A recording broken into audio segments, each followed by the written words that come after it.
Bueno, buenas tardes a todos.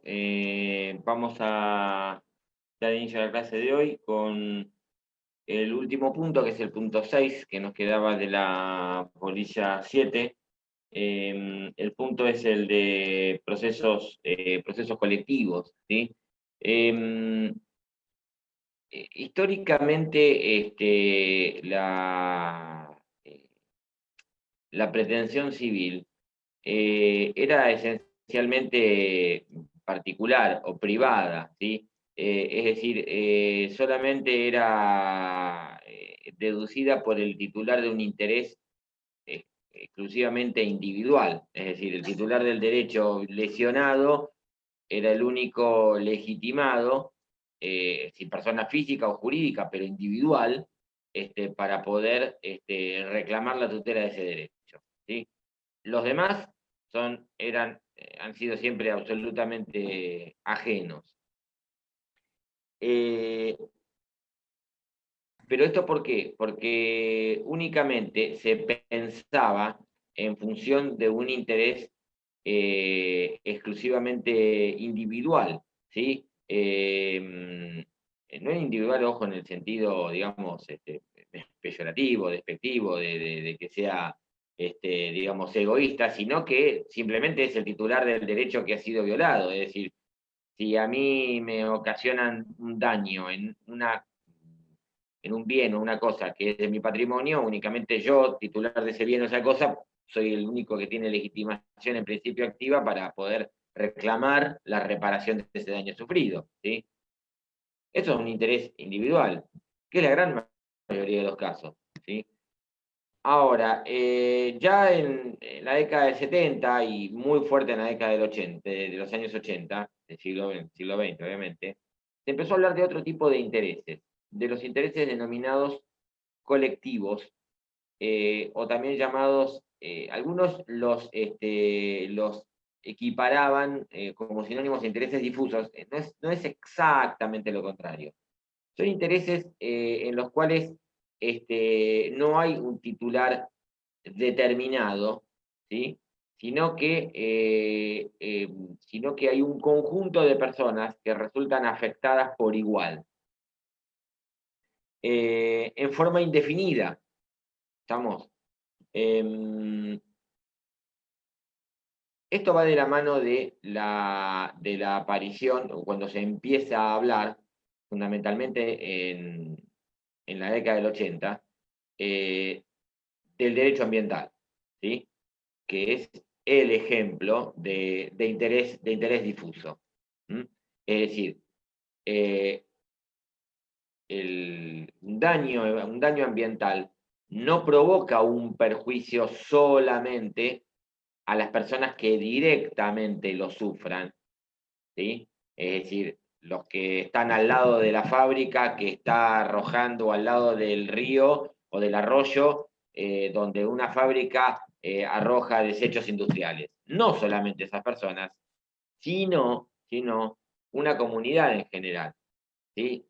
Este, y no puede determinarse si a Juan, Pedro y Luis individualmente, es en forma indeterminada, ¿sí? A un conjunto de personas.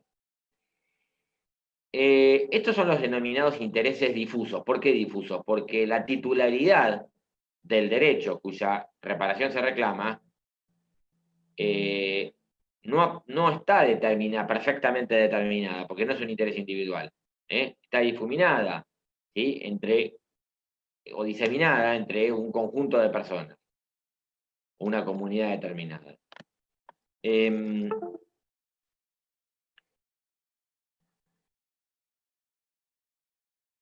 Entonces, es obviamente que el reclamo de este tipo de derechos eh, genera un proceso, es decir, este tipo de intereses o de derechos de naturaleza colectiva, genera un tipo de procesos que tiene aristas particulares. ¿Por qué? Porque en cuanto a la legitimación activa, no hay un legitimado preciso, ¿sí? Sino que puede ser los particulares en su conjunto o también puede ser los particulares representados por una ONG, una asociación, ¿sí? Asociación de Vecinos de Mar del Plata, Asociación de Consumidores de Telefonía Celular, ¿sí? O de Medicina Prepaga.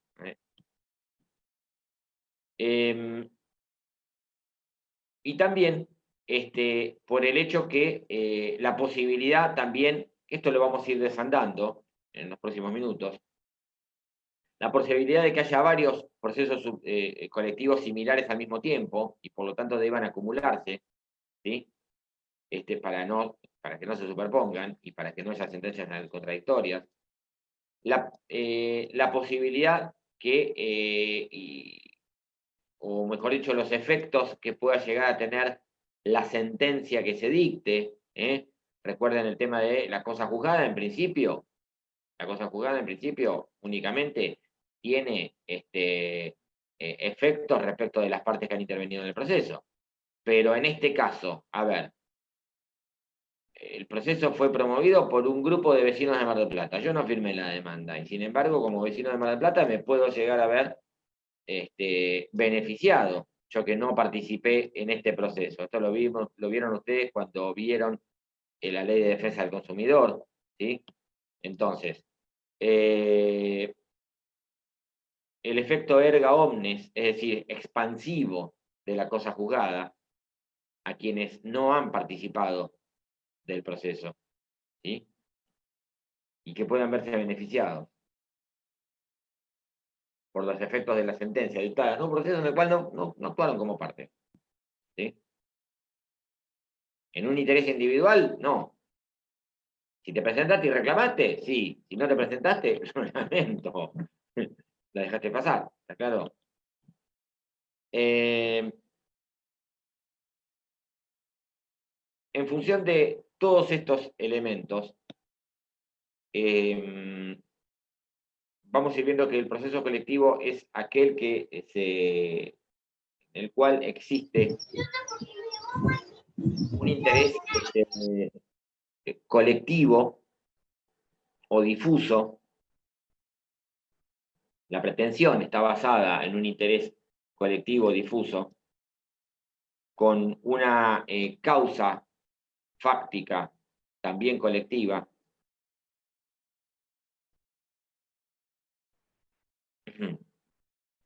donde existe amplitud en cuanto a la legitimación de quienes puedan promoverlo,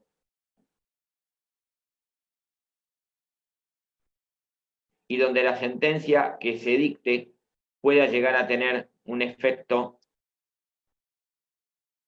de cosa juzgada erga omnes, es decir, expansiva, a quienes, aún no habiendo intervenido como parte en el proceso, se encuentren en la misma situación, ¿sí?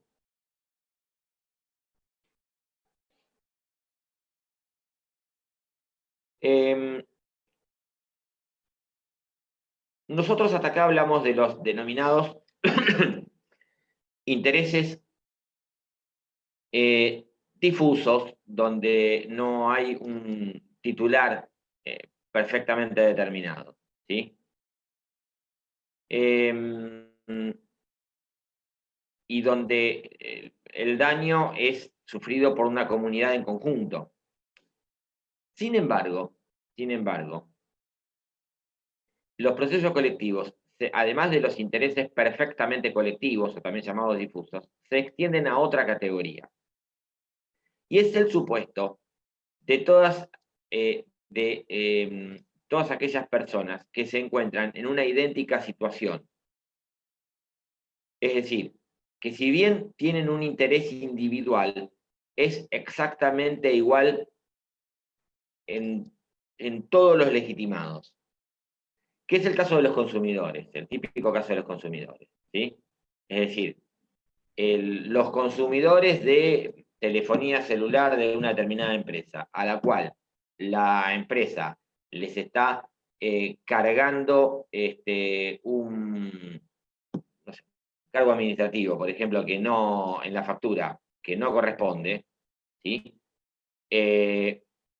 Se encuentran todos en la misma situación, ¿sí? O los cuales les está cobrando un interés,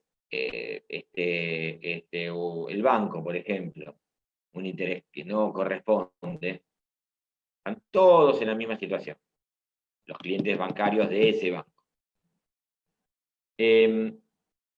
Ahora, cada uno tiene un interés individual, cada uno lo que quiere es que, no quieren que cese el daño ambiental, el beneficio a toda la comunidad. No, no, no. Lo que quieren es que no me cobren mal lo que me están cobrando mal y que me devuelvan lo que me vienen cobrando mal. ¿Entienden? ¿Eh? Ahí sí cada cual atiende, en principio cada cual atiende su juego, pero el juego de todos es el mismo, la situación de todas es la misma. Esos son los denominados intereses individuales, o también llamados pluriindividuales, homogéneos. ¿Por qué homogéneos? Porque son todos iguales. ¿Son intereses individuales? Sí, pero son todos calcados. Son todos iguales, todos tienen el mismo interés. Hubo una discusión respecto de si jurisprudencial, si estos intereses individuales como homogéneos eran también colectivos, ¿no?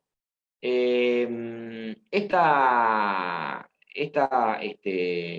discusión aparece en principio zanjada por,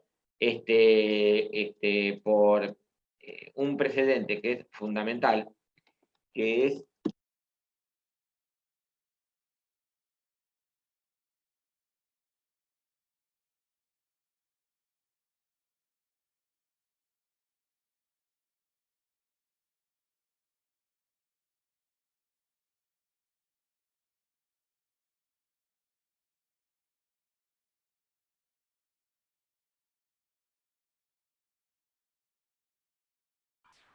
Profe, está muteado.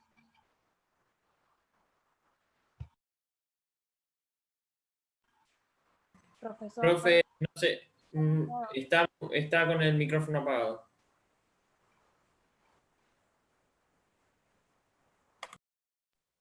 Ahí estamos.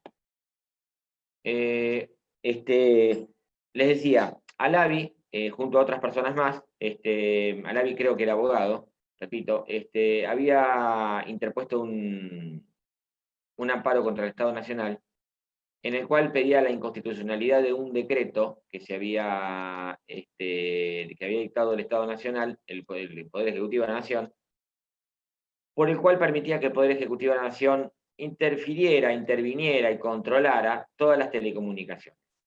¿Sí? Una locura, una grosera violación al derecho de intimidad.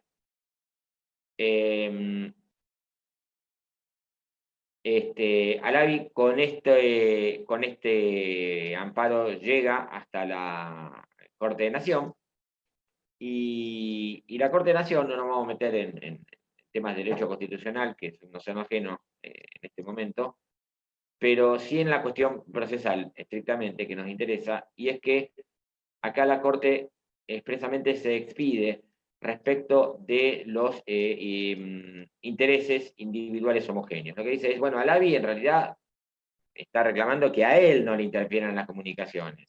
Y las otras personas que firman la demanda con Alavi lo hacen por cuenta propia, es decir, pero sin embargo, esto tiene efecto respecto de todos los usuarios de telecomunicaciones, de Internet particularmente, que es ahí donde apuntaba un poco el decreto, ¿no?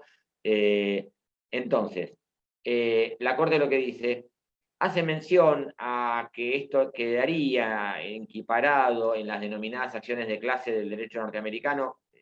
Los constitucionalistas han puesto muchos reparos en esto y no nos vamos a meter en hacer un paralelo entre una cosa y la otra, pero es un poco apresurada la definición de la Corte. Pero sí, lo que la Corte establece claramente en Alavi es digamos, patenta el proceso colectivo promovido por o defendiendo intereses individuales homogéneos. ¿Sí? Entonces, los procesos colectivos pueden ser por intereses puramente colectivos, los intereses difusos, los ambientales, por ejemplo, o también por intereses individuales homogéneos, es decir, varias personas que están en la misma situación. Para esto la Corte dice, para que los intereses individuales homogéneos vayan por la vía de un proceso colectivo, tiene que haber una pretensión colectiva y una causa de la pretensión que sea común, es decir, la situación de hecho de todos ellos son iguales. Y además, que sean, es decir, lo que la Corte dice, la idea del proceso colectivo es evitar que Alavi haga un amparo por su lado, Pérez haga un amparo por el otro, López por el otro, Ramírez por el otro, y todos exactamente iguales, ¿está claro? Entonces llenamos de, en vez de hacer 5.000 amparos iguales, que 5.000 personas intervengan en un proceso colectivo, ¿está claro? Que están en la misma situación, ¿entienden esto? ¿Sí? Repito, procesos colectivos, cuando la pretensión es puramente colectiva, interés difuso, o cuando son intereses individuales homogéneos. Muchas personas en la misma situación de hecho. ¿Entienden? Idéntica. En el caso de la provincia de Buenos Aires, también hay un precedente muy importante, del año, creo que marzo de 2015, que es López contra Cooperativa de Pehuajó. López era un usuario del servicio eléctrico, de energía eléctrica, que estaba prestado por una cooperativa, como ocurre en muchas ciudades del interior. Y la cooperativa tenía una política por la cual, si no estabas asociado en la cooperativa, te cobraban un plus por no asociado en la boleta de la luz. Es decir, vos pagabas la boleta de la luz, tu consumo, más todos los impuestos que te vienen, todo. Y además un plus por no estar asociado. Con lo cual, fíjate que te obligaban a que te asocies. Entonces López dijo, ¿por qué me tengo que asociar a la cooperativa? Ya me interesa la cooperativa. A ver, la Constitución dice libertad de asociación. Si quiero me asocio, si quiero no me asocio. ¿Y por qué a mí como consumidor a mí me van a tener que cobrar un plus por no asociarme? Una locura. López y otras personas más en la misma situación, es decir, personas que eran usuarios de energía eléctrica, que eran clientes de la cooperativa, que es la única además que prestaba el servicio, no había idea, es decir, lo presta una cooperativa, esto pasa en muchas ciudades del interior. Promueve una acción contra la cooperativa, llega hasta la Suprema Corte de la provincia, y la Suprema Corte de la provincia, en un fallo que es casi una especie de elección de intereses individuales homogéneos, o pluriindividuales lo llama, lo que dice es, bueno, sí, López y todas las otras personas que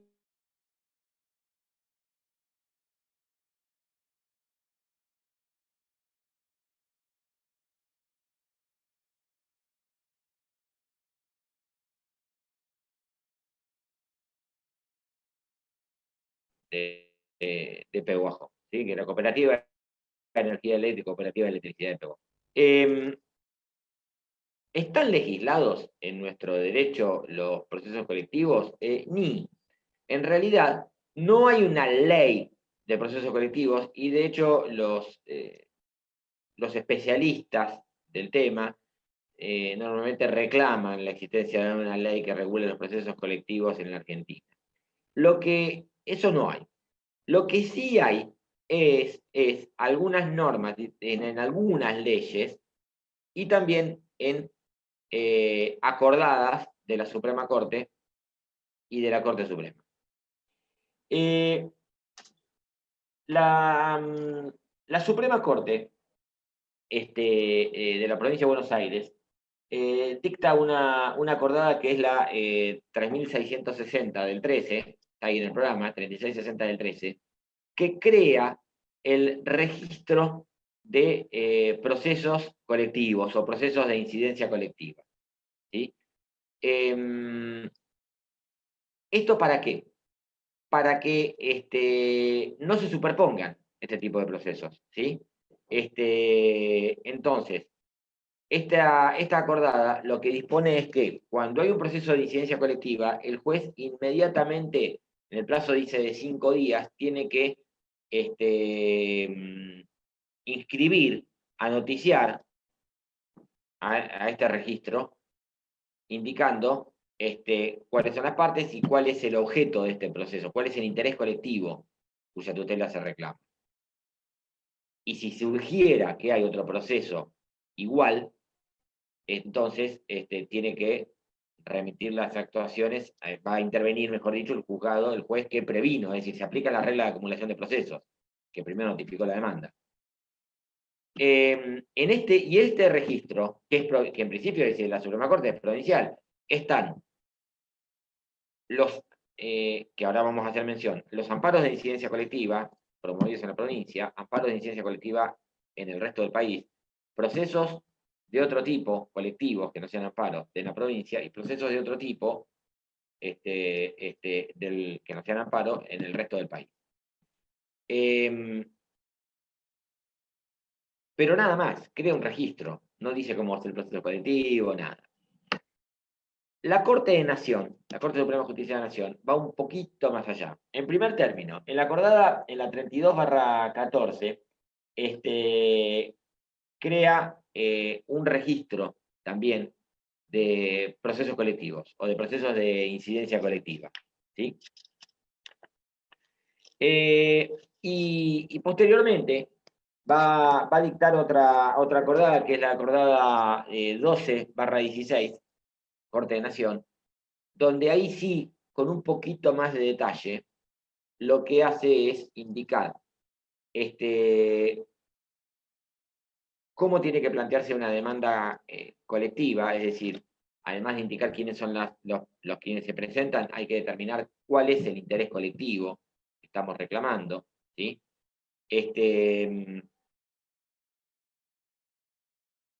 Obliga a que los jueces inmediatamente comuniquen al registro. En el registro, además, en el registro de Nación de procesos colectivos, hay que inscribir no solamente la existencia del proceso, sino también los pasos fundamentales del mismo. Si se dictaron medidas cautelares, se dictó sentencia y qué dice la sentencia, ¿sí? Es decir, no registra solamente la existencia de un proceso colectivo, sino qué pasó con ese proceso colectivo, qué resultado tuvo. Y después en distintas normas, aparece la mención a los procesos colectivos. Algunas las han visto. Ustedes recordarán la ley 13133, que es provincial, que es la ley que regula los procesos de defensa de derechos del consumidor. Si ustedes ven el artículo 24, 25, 23, 24, perdón, y particularmente en el 24, lo que dice precisamente que las sentencias que se dicten en un proceso de naturaleza colectiva, donde se reclaman derechos de defensa del consumidor, tiene efecto para todos. ¿Se acuerdan que había una pregunta en el examen, inclusive, en este sentido? Tiene efectos para quienes no han participado del mismo y estén en la misma situación. ¿Sí? Es decir, el artículo 24 de la 13.133 establece el efecto expansivo de la cosa juzgada en materia de defensa del consumidor, cuando, aún para quienes no han participado del proceso, si están en la misma situación. Y si no han participado en el proceso y se rechaza la demanda, pueden iniciar un nuevo proceso con otras pruebas. ¿Sí? Es decir, que hay también un efecto relativo de la cosa juzgada cuando se rechaza la demanda. Si yo no participé del proceso, digo, bueno, pero yo me veo perjudicado por un proceso en el cual no participé y la verdad que estuvo muy mal llevado. ¿Sí? Entonces, si tengo otras pruebas, puedo iniciar uno nuevo. También en la provincia de Buenos Aires hay una ley que es la 13928. La 13928, 13.928, es la ley de amparo provincial, de que regula el proceso de amparo. Los amparos pueden ser de tipo particular, promovidos por particulares, pero también puede haber amparos de naturaleza colectiva.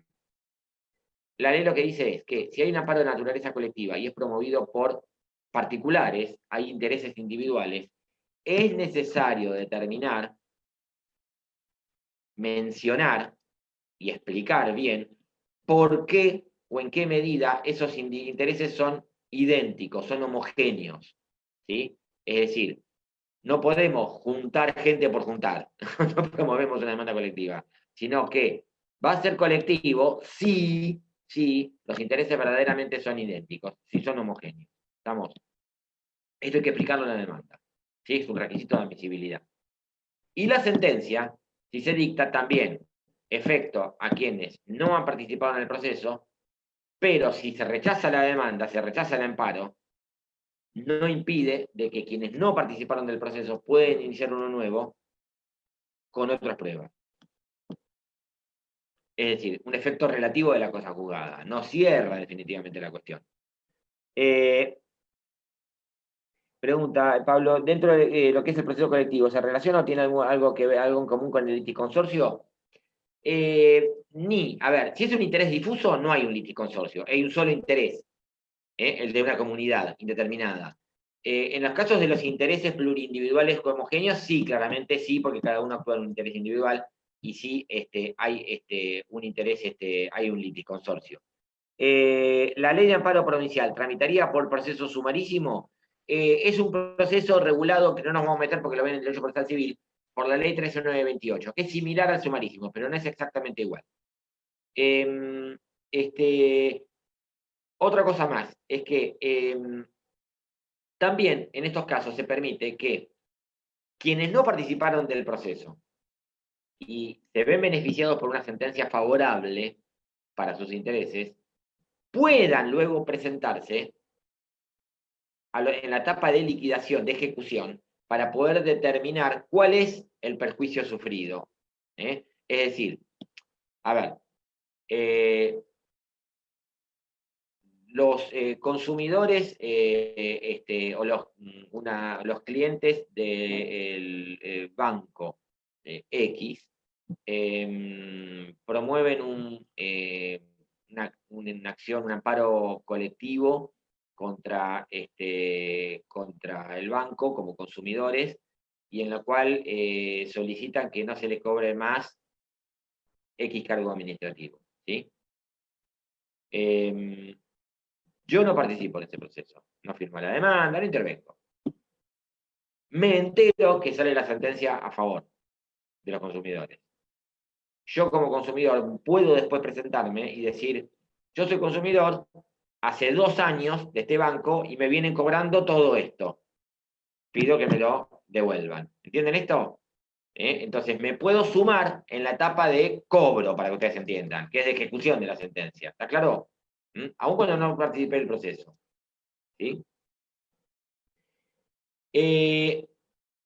Otra de las normas que hace mención a los procesos colectivos es la Ley Nacional de Ambiente, Ley General de Ambiente, LGA, que es la 25675, 25.675. Esta ley, a partir del artículo 30, regula un poco por arriba cómo tiene que ser el proceso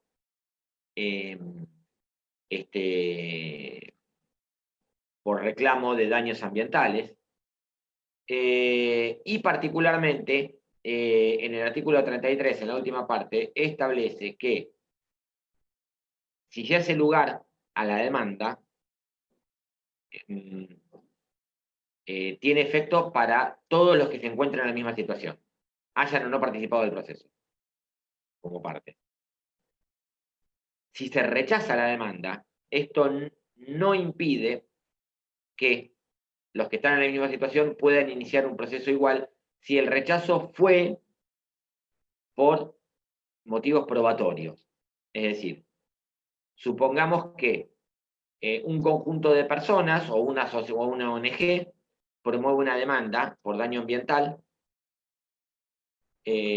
no logran probar el daño ambiental, pero porque quizás estuvo mal manejada la prueba, se rechaza la demanda porque no se ha probado la existencia del daño ambiental. Yo que estoy en la misma situación, podría llegar a promover una demanda igual. Usted me dirá, pero ya la rechazaron la demanda, sí, pero en un proceso donde yo no intervine y además se rechazó por falta de prueba. ¿Sí? Ahora, si hubo una prueba exhaustiva y el juez dijo, no, claramente no hay un daño ambiental, o el legitimado pasivo no es responsable. Bueno, en ese caso no. Pero si fue por falta de prueba de la existencia del daño ambiental, claramente, los que están en la misma situación pueden iniciar un proceso igual, o reclamando el mismo derecho, porque si no se vería perjudicado de un proceso en el cual no formaron parte. ¿Está claro? Entonces, por ahí hubo 5 vecinos que se juntaron, le dieron las cosas a un abogado. El abogado no trabajó bien, fue negligente con las pruebas estuvieron mal ofrecidas, peor producidas, rechazan la demanda ambiental, una oportunidad desperdiciada. Quienes no participaron de ese proceso y estaban en la misma situación, dicen, ¿por qué yo me tengo que ver perjudicado por las macanas que hicieron otros? ¿Está claro? Entonces, la Ley General de Ambientes dispone que no les impide iniciar un proceso en reclamo del mismo derecho, ¿sí? Por eso hay un efecto muy relativo. La cosa juzgada en los procesos colectivos tiene 2 aristas muy particulares. Por un lado, que si se hace prueba la demanda, tiene efecto expansivo para los que no participaron del proceso, que se ven beneficiados. O sea, no movieron un dedo y se ven beneficiados. Y por otro lado, si se rechaza la demanda, que los que no participaron del proceso no se vean perjudicados. ¿Estamos? Bueno, vamos a meternos en la hora que nos queda, en la bolilla 9, que es la bolilla de actos procesales, ¿sí? Vamos a ir por ahí un poco rápido con algunas cosas porque nos queda una clase y media antes del examen, entonces vamos a ir señalando las cuestiones que ofrezcan mayores dificultades. En primer término, respecto del concepto de los actos procesales, bueno, lo van a ver, concepto y clasificación lo van a ver en cualquier lado, cualquier manual de Palacio, por ejemplo. El acto procesal, en principio, es todo el acto jurídico desarrollado,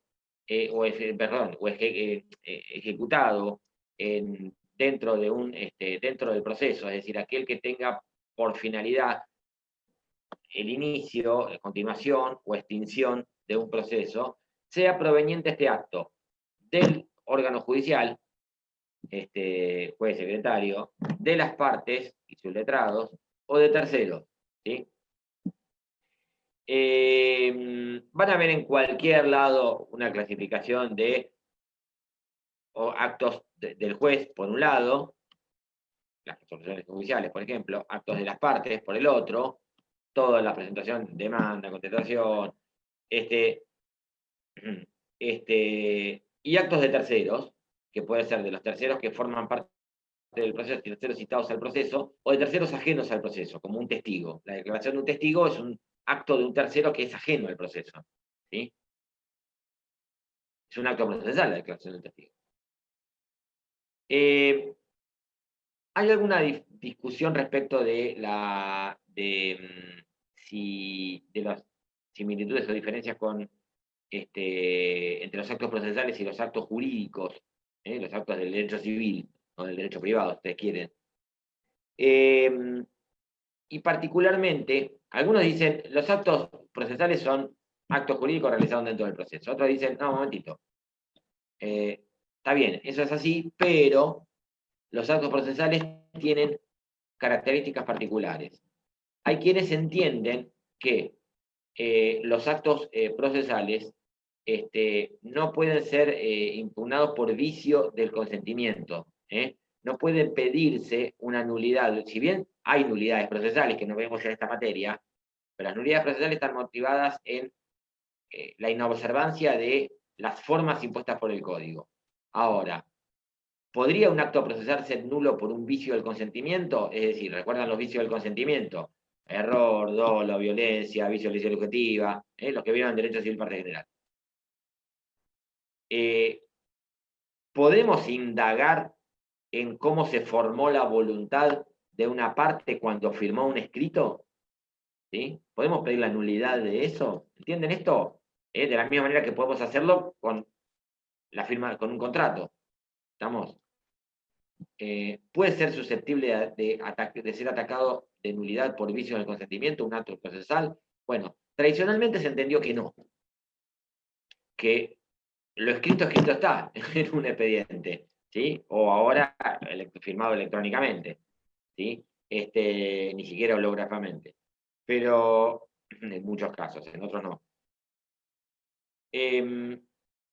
Hay quienes, sin embargo, ya en los últimos años se ha abierto toda una corriente, particularmente un procesalista argentino, santafesino, que es Jorge Peirano, después también otro procesalista platense que es Osvaldo Gossaini, que han entendido que los actos procesales no dejan de ser actos jurídicos dentro del proceso, pero actos jurídicos, ¿sí? Y que por lo tanto pueden ser atacados por, o pedirse su nulidad por vicios del consentimiento. Imaginemos que a una parte la obligaron, ejerciendo la violencia, a firmar un escrito de desistimiento del derecho, ¿sí? O un allanamiento. ¿Estamos? ¿Podría alguien sostener de que eso, ya está, lo firmó, punto, está presentado escrito en el expediente, es válido? Es decir, ¿podríamos sostener realmente, sensatamente, que eso no podría llegar a ser atacado de nulidad con un vicio de consentimiento? ¿Está claro esto? A esto me refiero. Respecto de la forma de los actos procesales, el tema del idioma, obviamente, tienen que ser realizados en idioma, fíjense el artículo 115, en idioma nacional, es decir, en español. Si alguna de las partes no supiere expresarse en idioma nacional o no pudiere expresarse verbalmente, por ser, por ejemplo, sordomudo, tiene que darse intervención a un intérprete, ¿sí?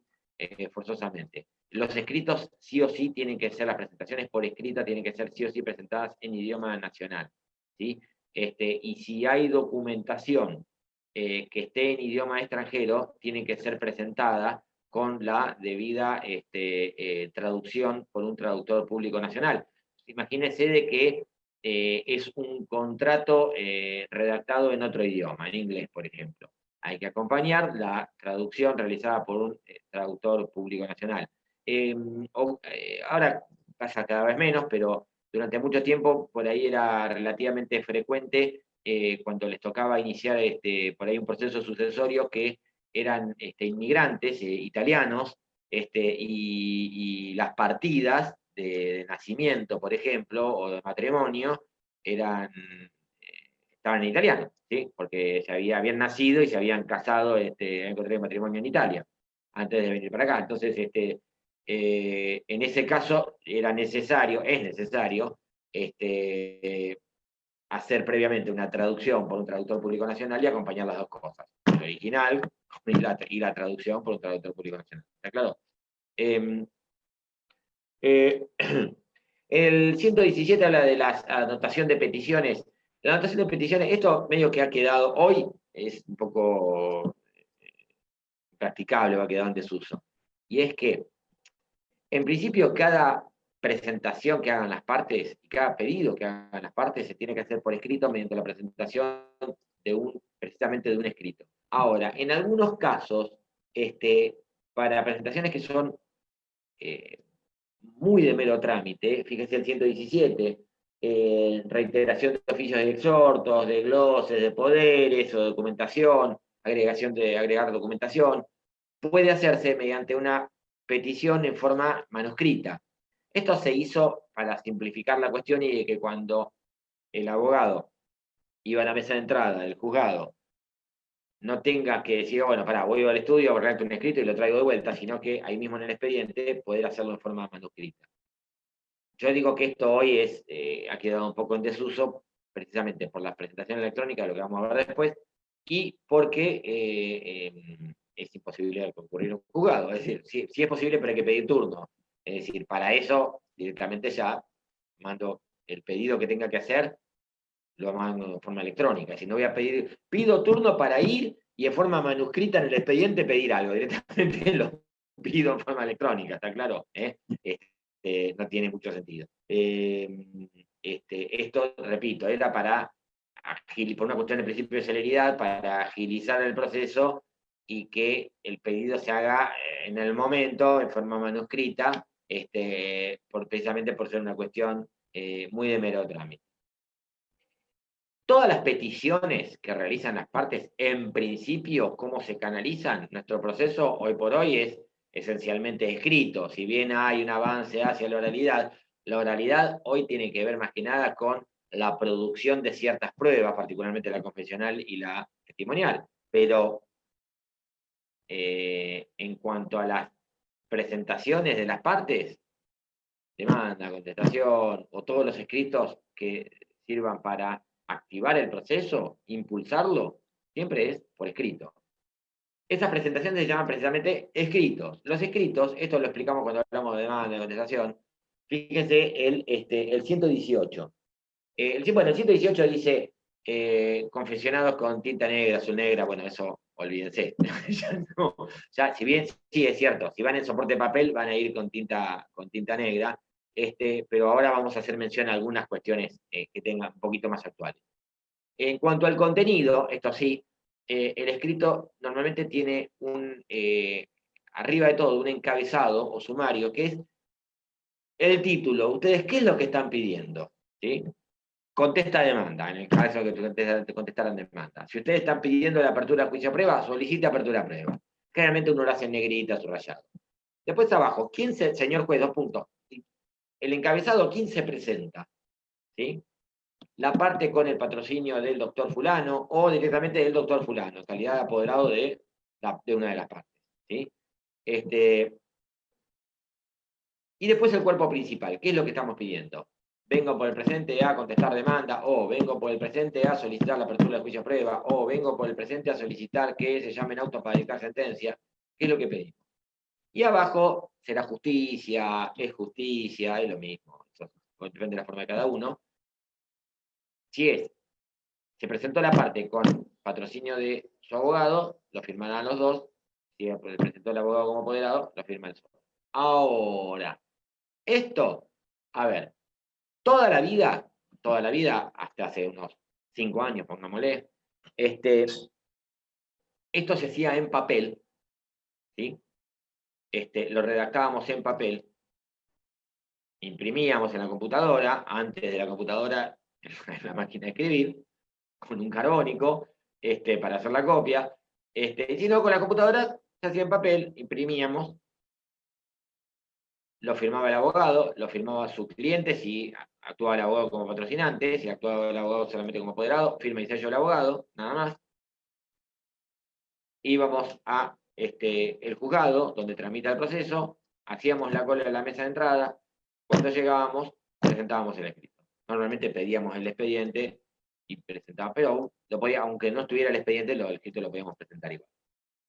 ¿Sí? Normalmente íbamos con 2 ejemplares, uno lo dejábamos en el juzgado y otro nos llevábamos. El empleado de mesa de entrada colocaba lo que se llama el cargo, fíjense, el 124, el cargo es un sello, que coloca el empleado de la mesa de entrada, ahí dice el oficial primero, firmado y por el oficial primero, en realidad en la práctica lo hace el empleado de mesa de entrada, donde el sello lo que va a decir es el día y hora en que está presentado ese escrito, ¿sí?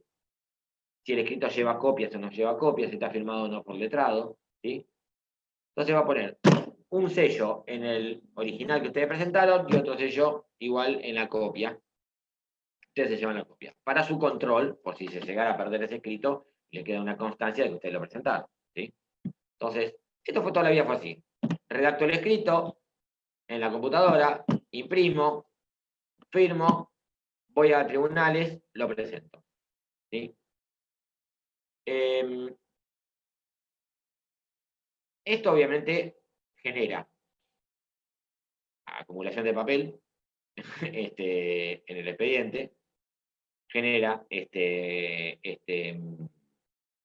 en el expediente y en tribunales, genera acumulación de personas en tribunales, porque hay que ir a hacer la cola, presentarlo, ¿sí? Y atenta contra la celeridad del proceso también. Entonces, porque además tengo que esperar que llegue el horario para presentarlo.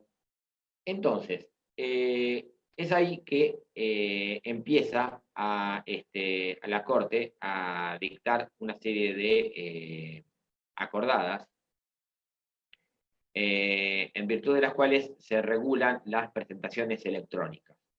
Se establece que las presentaciones puedan, en principio se hizo en forma gradual, porque un buen día la Corte hace unos años dispuso a partir de ahora todas las presentaciones son electrónicas y se armó un caos tremendo y a la semana tuvieron que echarse atrás. Pero esto se realizó en forma gradual y vamos a ver cómo terminamos en el 2020. Nosotros dijimos, las presentaciones se realizan se realizaban mediante un escrito en papel, firmado hológrafamente. ¿Qué significa hológrafamente? Puño y letra. Firma y sello del abogado, firma de mi cliente. Si soy patrocinante. Si soy apoderado, firma mía, firma sello y abogado solamente. ¿Sí? Necesitamos determinar que quien realiza una presentación electrónica es realmente el autor de esa presentación electrónica. Es ahí donde entra a jugar una ley que está hace mucho tiempo en nuestro país, que es la ley de firma digital. La ley de firma digital establece la posibilidad de manifestar el consentimiento no solamente mediante una firma de puño y letra, hológrafa, sino mediante una firma digital. Para esto, la firma digital tiene que estar cifrada digitalmente, registrada, ¿sí? No basta un mero correo electrónico con mi nombre de fantasía, @hotmail.com. Eso no es una firma digital. Tiene que estar previamente cifrada, certificada. ¿Sí? ¿Qué tiene que ver esto con las presentaciones electrónicas? Bueno, para saber si un abogado es realmente, para saber si un escrito lo presentó verdaderamente un letrado, va a haber que registrar esa firma digital. Entonces, se empieza a crear un registro de firmas y certificación de firmas digitales, que lo hizo la Corte a través de los colegios de abogados, y a cada abogado se le entrega, esto lo habrán oído hablar, un dispositivo que es muy similar físicamente a un pendrive, igual le diría, denominado token con K, ¿sí? Ahora vamos, Roque, con tu consulta de cómo pone la firma al cliente. De manera tal de que yo, para poder enviar válidamente y de que quede certificado que ese escrito lo envío yo, tengo que enchufar el token en la entrada USB de mi computadora. Entro a una página que es notificaciones.scba.gov.ar y me va a decir ingresar con certificado. Si tengo el token, puedo ingresar ya con la firma certificada y ahí voy a poder cargar, voy a entrar al Departamento Judicial Mar del Plata, al juzgado que sea, no sé, juzgado 10, civil y comercial número 10, me van a aparecer las causas en las cuales intervengo, o si es una primera presentación, rastreo la causa, López contra Ramírez, y ahí cargo el escrito. Es decir, supóngase que hice el escrito en Word, ¿sí? Pinto, se me va a abrir una ventana y yo ahí cargo el escrito. Pinto todo el escrito en Word y lo pego ahí. Dicho sea paso, el sistema no sé por qué, muchas veces no te respeta el negrita, la sangría, todo eso tenés que volver a arreglarlo un poco todo, pero bueno, es un plomo eso, pero ¿entienden esto? Es decir, una vez que lo cargué, aprieto enviar y el escrito está presentado. Ahora, ahí contesto lo que pregunta Roque y en parte le empieza a contestar a María. Está rumbeado, María. Ahora les digo bien cómo. Si el abogado actúa como apoderado, es decir, que el escrito lleva solamente su firma, Se hace así como les dije. ¿Está claro? ¿Por qué? Porque el abogado tiene la firma digital registrada. ¿Está claro? Entonces, si yo envío, enchufo el token, cargo un escrito y lo presento, ¿sí?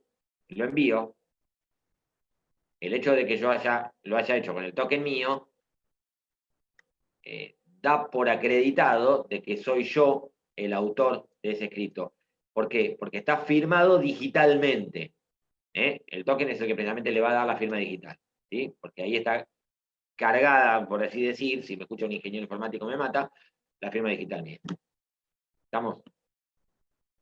Ahora, supongamos que yo soy patrocinante y mi cliente no tiene firma digital. Puede ser que mi cliente tenga firma digital, porque yo por ahí lo patrocino a otro abogado o lo patrocino a un perito que tiene firma digital. El perito está anotado en la lista de peritos, tiene firma digital. ¿Sí? Tiene firma, perdón, firma digital, tiene firma certificada, digital certificada. Pero en principio mi cliente, Juan Pérez, no tiene una firma digital certificada.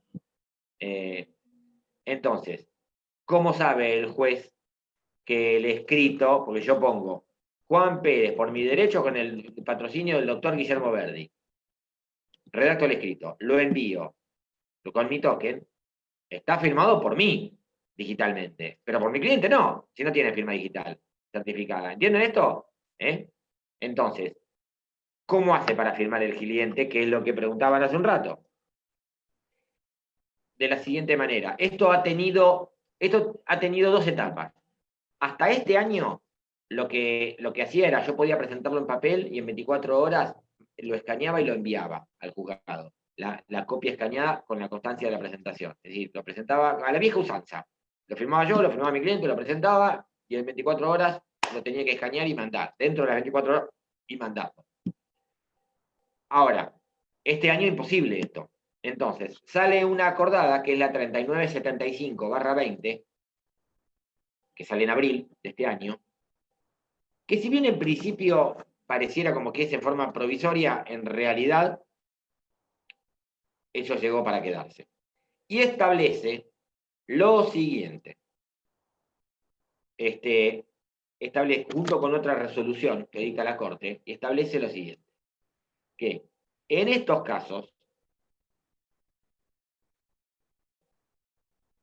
el escrito se envía digitalmente con la firma, electrónicamente con la firma, en principio únicamente del abogado, y como con un archivo adjunto, la copia o el ejemplar firmado hológrafamente, puño y letra por mi cliente, escaneado en un PDF.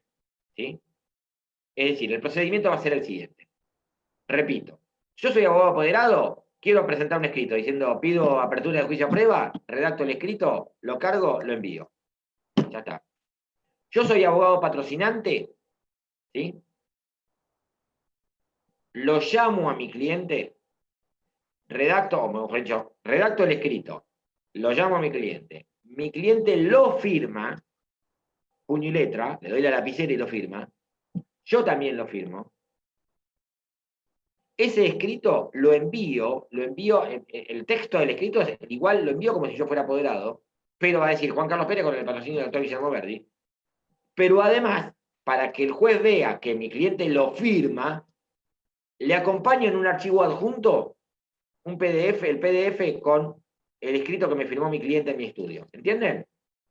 Si mando las dos cosas, el escrito electrónico, que en realidad va a estar firmado solamente por mí, y aunque diga Juan Carlos Pérez con el patrocinio del doctor Verdi, en realidad tiene la firma mía electrónica, la firma digital, mejor dicho.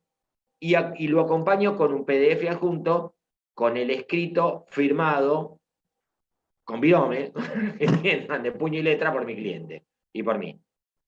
Y yo, abogado, quedo como depositario del original.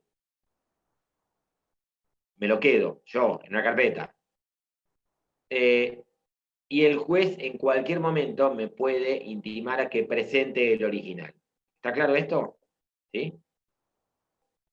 No es que el original lo rompo, lo tiro. No. El original sigue estando, pero en vez de presentarlo en el expediente, me lo quedo yo. Y me lo quedo yo hasta que el juez me lo pida, si me lo pide. ¿Sí?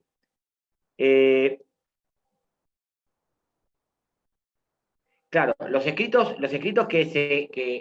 sí, no en la MEP, sino en el sitio de notificaciones ssba.gov.ar, me pregunta Mariano, en realidad no es un PDF. El escrito que firmo yo solo, abogado, en realidad yo lo cargo y lo envío de una manera similar a la que se envía un correo electrónico.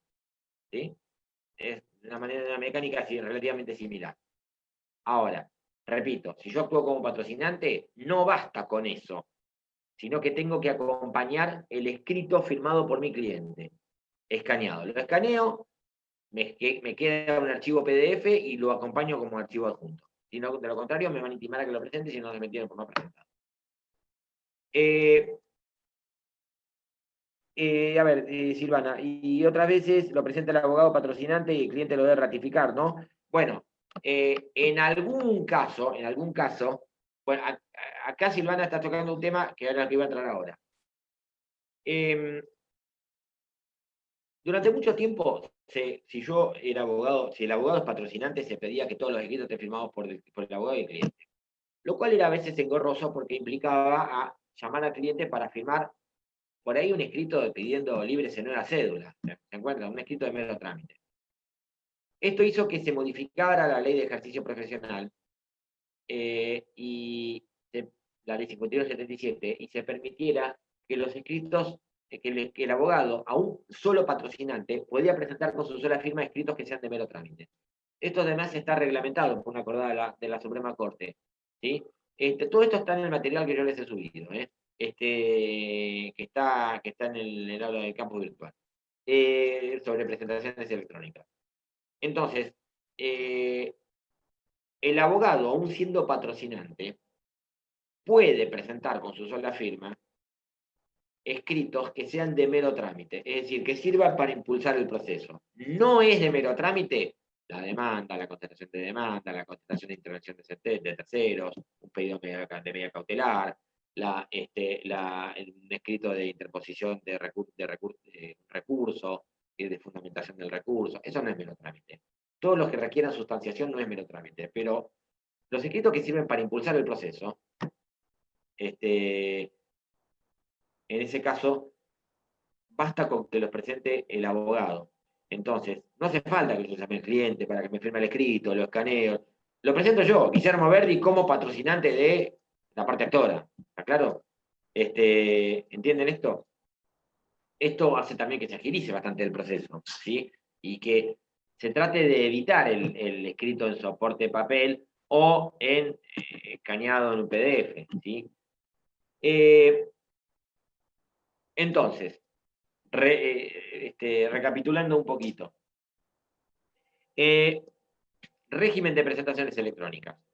La 39, la acordada 3975/20 establece que ya, porque hasta ahora era como una especie de mix entre electrónico y entre digital y el soporte papel. Establece que todo el expediente es electrónico. La idea es que todo el expediente pueda ser visto, consultado desde la mesa de entrada virtual, que no haya que ir a tribunales para ver un expediente. ¿Estamos? Esto es independientemente de la pandemia. Mañana se acabó de una vez por todas esto, viene la vacuna de no sé dónde, bueno, se acabó absolutamente esto. De hecho, en realidad, Mar del Plata desde la semana pasada, desde el miércoles pasado, está en plena prestación de servicio de justicia. Mar del Plata y Bahía Blanca. Pero aún así hay que pedir turnos para ir a los juzgados. Pero supongamos que esto se acabó completamente y todo vuelve a antes de marzo de este año. Esto va a seguir igual, Es decir, la pandemia no hizo más que, o esta situación de aislamiento no hizo más que acelerar una reforma, una modificación que ya venía perfilándose, quizás de manera un poquito más escalonada. Esto de lo que hizo un poco la precipitó. Entonces, el expediente, la 3975/20, acordada de la Suprema Corte, establece que el expediente es todo electrónico. Las presentaciones son todas electrónicas. ¿Soy abogado apoderado? escrito electrónico. ¿Sí? Soy abogado patrocinante, pero presentación de mero trámite, también lo hago yo como patrocinante, escrito, exclusivamente escrito electrónico, solamente con mi firma. Soy abogado patrocinante, pero la presentación no es de mero trámite, por la trascendencia que tiene para el proceso. Entonces, el escrito cargado en forma electrónica, más en forma adjunta, en PDF, escaneado, el escrito firmado en papel por mi cliente, en forma hológrafa, puño y letra, ¿sí? Para que el juez vea que lo firmó mi cliente. También lo firmo yo, también, obviamente. Esto elimina también, fíjense el artículo 120, que de los escritos que se presentan tienen que presentarse tantas copias como partes a las cuales se les haya dado traslado. Bueno, acá esto se desdibuja, porque al estar toda la documentación, todas las presentaciones y toda la documentación digitalizada, no es necesario el tema de copia, porque ahí la ven. Es decir, que voy a mandar 2 veces lo mismo, no tiene sentido. Entonces, esto lo pueden apreciar las partes, pueden controlar los escritos, o revisar y leer una y otra vez los escritos, y la documentación en cualquier momento, desde cualquier lugar. ¿Cómo sería, muy buena la pregunta, y a esto iba, cómo sería el inicio del proceso con la demanda sin ir presencialmente a la receptoría para que sorteen el juzgado? Bueno, precisamente, en el régimen de presentaciones electrónicas original, una de las grandes excepciones a la presentación electrónica era, aunque fuera apoderado, era la demanda. La demanda sí se presentaba en papel. Yo redactaba la demanda y la presentaba en la receptoría de expedientes, ¿sí? De la manera que yo les decía, con la documentación, bono, IU, tasa justicia, sobre tasa, etc. Al haber asuelto judicial a partir de marzo, tribunal totalmente cerrado, no podíamos iniciar una demanda. Esto también obligó a la Corte, sobre la marcha, a cambiar el régimen. Y sale una acordada, esto está todo cargado en material, en la 593/20, primero lo hicieron en forma provisoria, después en forma definitiva, que se presenta la demanda digitalmente.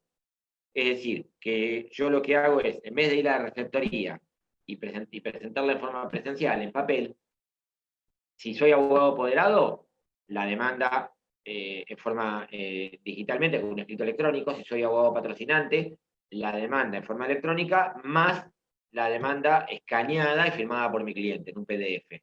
¿Sí? Y la documentación toda digitalizada. Todo eso lo presento en la Receptoría General de Expedientes. La Receptoría General de Expedientes. Si no hubo mediación, sortea el juzgado, de lo contrario ya está sorteado de antemano, y las remite las actuaciones digitalmente también, electrónicamente, perdón, no digitalmente, electrónicamente, al juzgado. Las recibe y da inicio al proceso. Es decir, yo inicié el proceso sin haber pisado tribunales, jamás. ¿Sí? Eso es lo que está ocurriendo hoy por hoy. Algo que iba a terminar pasando, repito, pero por ahí en un tiempo más. Repito, esto obligó a todos a acelerar el proceso.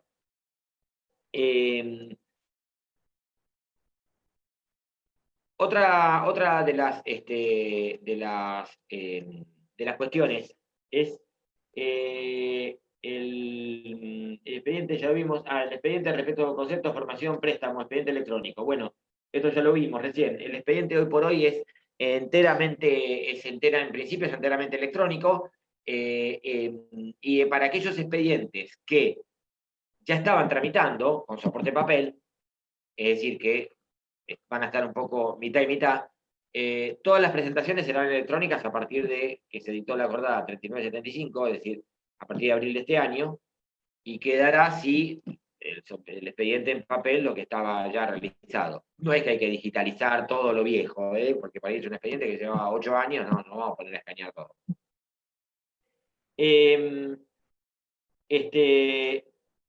Esto elimina un poquito una cuestión, que es la posibilidad de pérdida del expediente, ¿no? Pérdida, extravío, sustracción, etc. Históricamente ha ocurrido, lamentablemente, que algunos expedientes se perdían, se extraviaban, y otros, por ahí, alguna mano ligera los había sustraído. La verdad es así.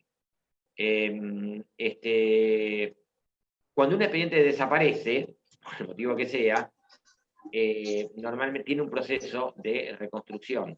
Y es que primero se solicita la búsqueda del expediente, hay un informe del encargado de jefe de mesa de entrada diciendo no lo encontramos, un informe del secretario diciendo también no fue hallado, y ahí se intima a las partes a que manifiesten si lo tienen, no lo tienen, contestan que no lo tienen, y se procede entonces a decretar, que es lo que dice el 129, la reconstrucción, ¿sí?, del expediente.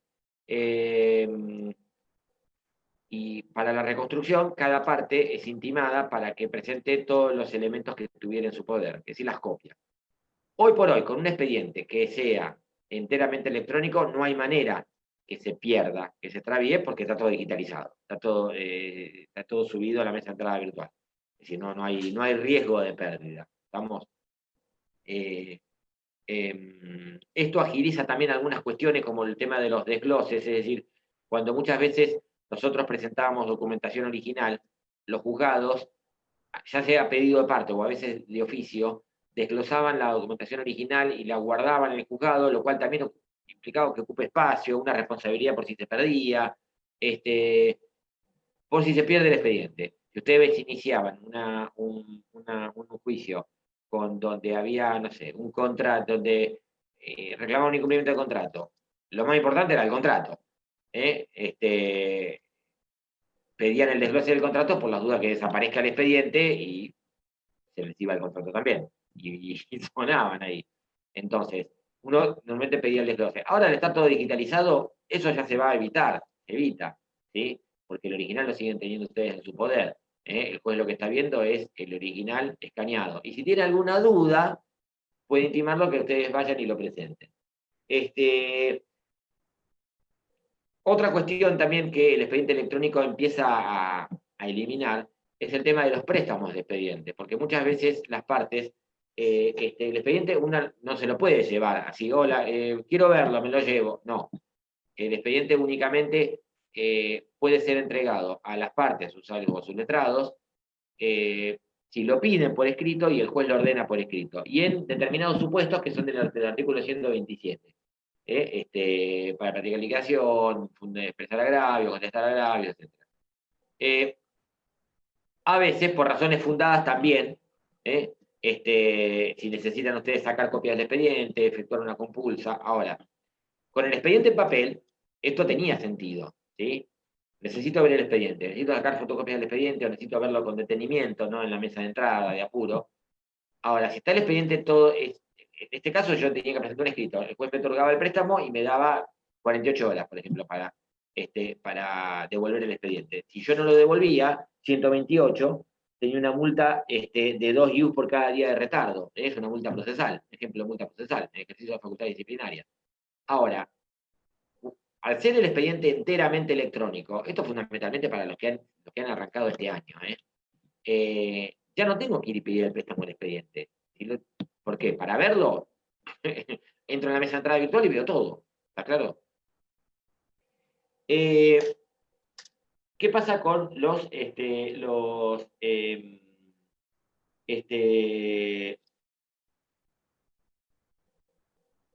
las audiencias? Perdón, se nos había pasado.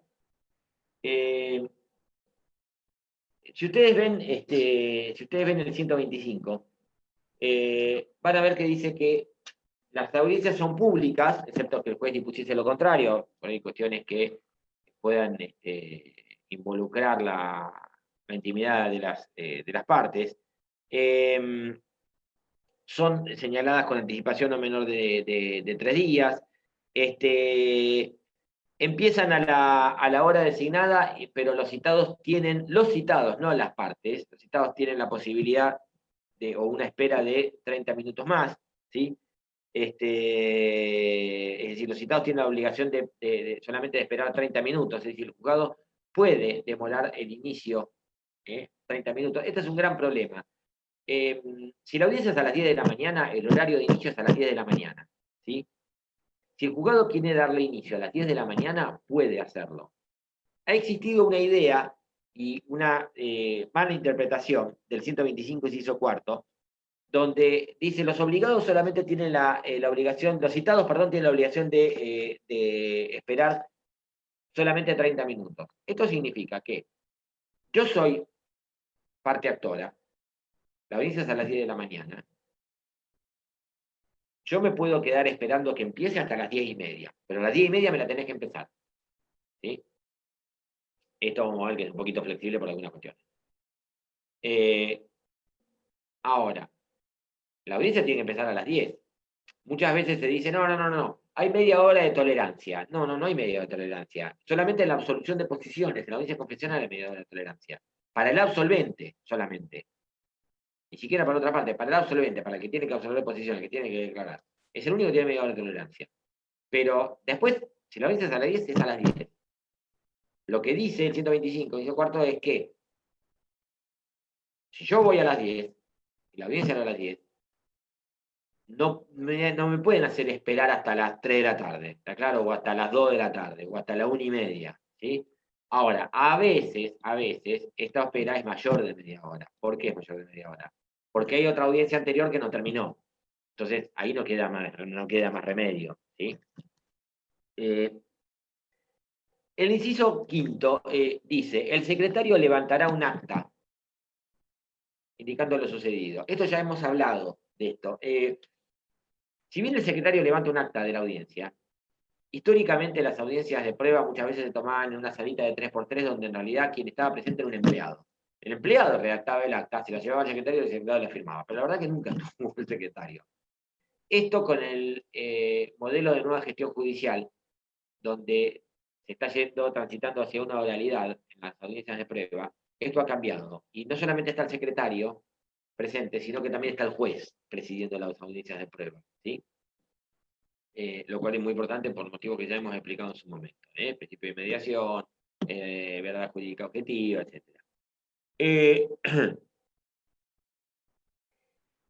Hoy por hoy, si bien el inciso quinto dice el secretario que se levanta un acta circunstanciada de la audiencia, es decir, textual todo lo que dijo el testigo, por ejemplo, esto dijimos que se ha visto modificado por el protocolo de nueva gestión judicial, donde en realidad ya no se hace un acta de cada cosa que dijo el testigo, sino que la declaración está videograbada, está filmado, ¿sí? Entonces, que es mucho mejor que un acta, ¿tá? Porque están todas las expresiones del testigo, si dudó, si no dudó, si hizo una pausa, si se desdijo, está absolutamente todo.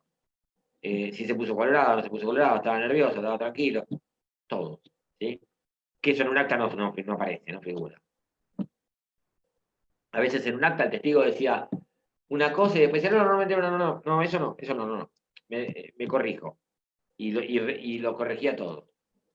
Entonces, el empleado tomaba nota de la segunda versión que dijo, no de la primera. No decía, en este acto el testigo se desdice y se corrige. No.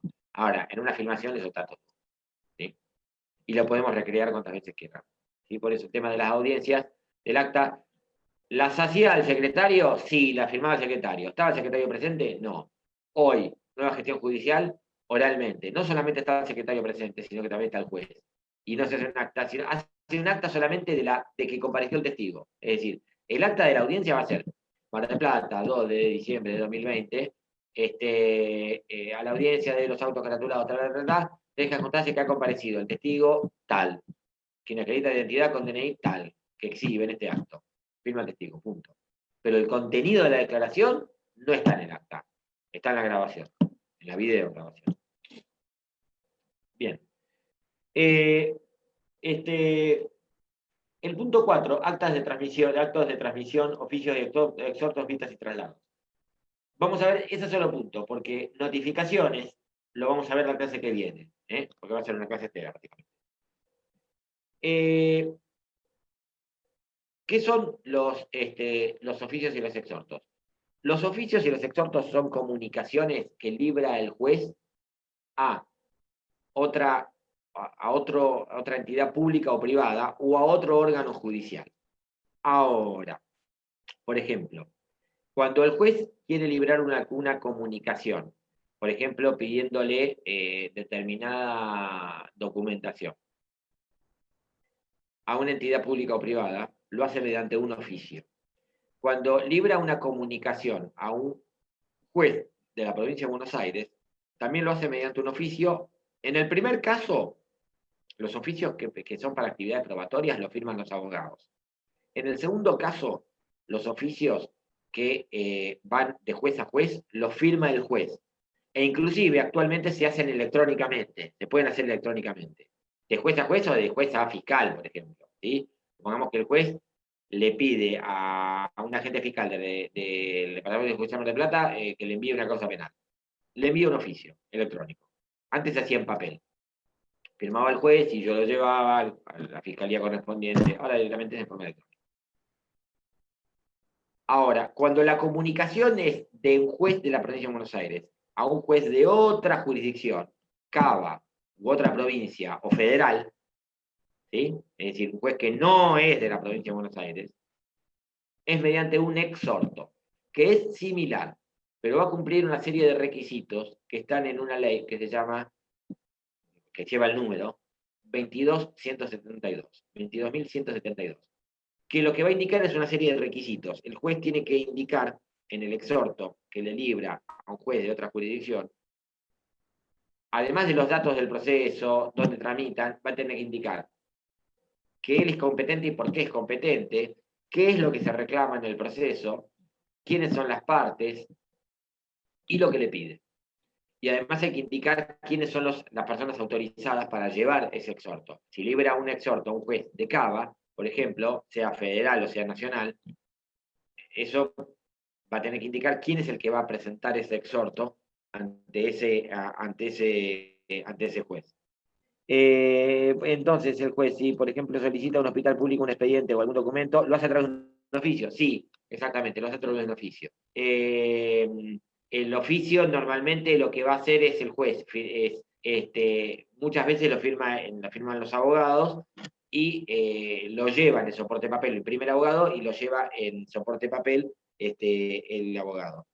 De todas formas, ha salido una acordada hace un mes más o menos, con un régimen de comunicaciones electrónicas entre la Corte, entre los órganos judiciales y distintos órganos, entidades públicas y algunas privadas en la provincia. Es decir, se está transitando, esto estamos todavía arrancando, hacia un régimen en el cual hay un registro de domicilios electrónicos. Se ha creado un registro de domicilios electrónicos, de manera tal que ese oficio, en vez de hacerlo en papel y tener que llevarlo, se libre en forma electrónica al Hospital Internacional General de Agudos de Mar del Plata. ¿Sí? Para eso, esta entidad va a tener que tener registrado un domicilio electrónico al cual le podamos mandar el oficio. ¿Sí? La idea es que se acabe absolutamente el papel, ¿está claro? Y también el tema de la celeridad, ¿no? Porque ya directamente, en vez de que el juez ordene el oficio, yo hago el oficio, se lo mando al juez, el juez lo controla, lo carga al sistema, yo lo imprimo, lo llevo, el juez directamente lo envía electrónicamente. ¿Es a pedido de parte que solicitamos que el juez libre oficio de determinada entidad? Sí, es a pedido de partes, en algunos casos puede ser de oficio, puede ser que una prueba ordenada de oficio por el juez, ¿sí? Que lo puede hacer por las facultades que tiene que esclarecer la verdad de los hechos. Pero en principio es a pedido de parte. Si está ordenado de oficio, lo va a firmar el juez, ese oficio, valga la redundancia. ¿Sí? Respecto de las vistas y traslados. Las vistas y traslados es el método por el cual se comunica, o la forma por la cual se comunica un acto procesal, y en particular una resolución judicial, pero un acto procesal en general, a las partes o a las partes a terceros. El plazo para contestar una vista o un traslado lo dispone el juez, perdón, lo dispone la ley. Cuando la ley no dispone el plazo por defecto en el proceso civil es el plazo de 5 días. Esto es lo que dice el 150. Cuando ustedes no se acuerdan un plazo, 5 días. Excepto en el sumarísimo, que son 2 en provincia y 3 en nación. Ese es el plazo por defecto. Pero si no, el resto de los procesos, el plazo por defecto es el de 5 días. ¿Sí? Por el cual se corre a traslado o vista de un determinado acto procesal. ¿Sí? Recuerden siempre, para en un examen. Si le preguntan el plazo de algo, no se lo acuerdan, ya que van a tirar, tienen 5 días. Que es el plazo por defecto. ¿Sí? Cuando no es de 5 días, el código dice X días, 10 días, 6 días de alegato, 3 días de revocatoria. De lo contrario son 5 días. Bueno, terminamos por hoy acá. La clase que viene, vamos a ver notificaciones, fíjense todo el material que yo les subí, y el tiempo en los actos procesales, que también está todo subido en el campo virtual. Terminamos acá y nos vemos el miércoles que viene, la última clase. Hasta el miércoles.